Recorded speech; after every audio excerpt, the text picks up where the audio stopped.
तो अमावास्या के दिन आपका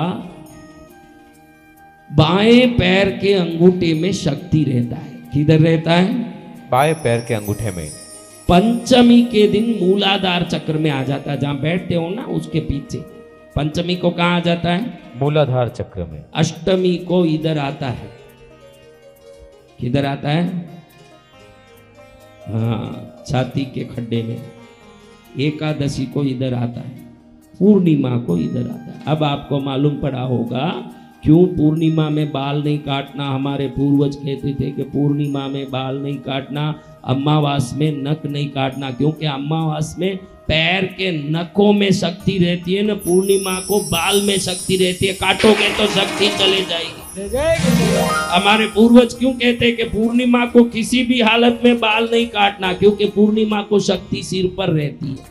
आपकी जो ब्रह्मांडीय ऊर्जा है शरीर की, वो पूर्णिमा के दिन कहाँ रहती है? सिर पर। फिर वापस पंचमी आ गई, यहाँ आ जाएगी, अष्टमी को यहाँ आएगी, एकादशी को यहाँ जाके अगली अमावास्या को इस तरफ के अंगूठे में आ जाएगी, जीमने पैर के अंगूठे। फिर जीमने पैर के अंगूठे से वापस पंचमी को मूलाधार में आ जाएगी, अष्टमी को छाती पर आ जाएगी, एकादशी को यहाँ आ जाएगी और पूर्णिमा को यहाँ जाएगी। वापस पूर्णिमा से पंचमी को यहाँ आ जाएगी, अष्टमी को यहाँ जाएगी, एकादशी को मूलाधार में। पहले जो पंचमी में मूलाधार में शक्ति थी, उतरते समय वो एकादशी को मूलाधार में आ जाएगी और उतरते समय दूसरे पैर के अंगूठे में शक्ति चले जाएगी। अगर ये शक्ति किस दिन किस जगह रहती है ये मालूम पड़ जाए आपको, उस शक्ति को उस जगह से लेके 1000 काम कर सकते हो जिस दिन आपको मालूम पड़ जाएगा। ये शक्ति ऐसे चक्कर लगाती है।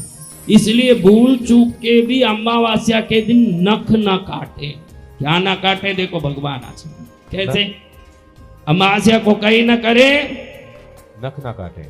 नख ना काटे, पैर के हाथ के नख नहीं काटे। और पूर्णिमा के दिन बच्चों के बाल काटने न भेजें। पूर्णिमा के दिन खुद के सवारे नहीं, उधर ब्यूटी पार्लर, क्या बोलते हैं? Beauty parlour.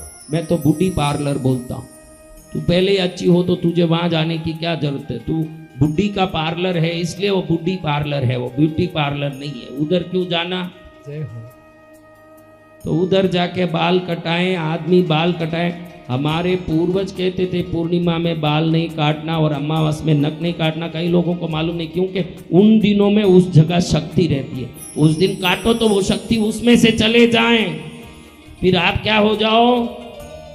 शक्तिहीन, दुर्बल हो जाओ। क्या हो जाओ? दुर्बल। तो ये ध्यान रखने जैसा है। बोलो शंकर भोलेनाथ की जय।